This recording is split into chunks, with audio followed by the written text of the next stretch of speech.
அப்பா எனக்கு பயங்கரமாக கோவம் வருது, இந்த கோவத்துலேருந்து எப்படி வெளில வருதுன்னே எனக்கு தெரியலை அப்படின்னு சொல்லிட்டு அப்பா கிட்ட ஒரு பையன் வந்து சொல்கிறாரு.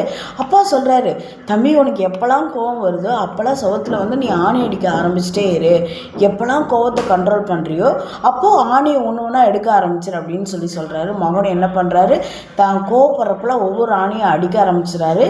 கோவத்தை கண்ட்ரோல் பண்ணதுக்கப்புறம் ஒவ்வொரு ஆணியாக எடுக்க ஆரம்பிச்சிடறாரு. ஒரு கட்டத்தில் ஆணியெல்லாம் எடுத்தது போக இப்போ வந்து கோவமே இல்லாத மனிதராக அவர் ஆயிட்டார்.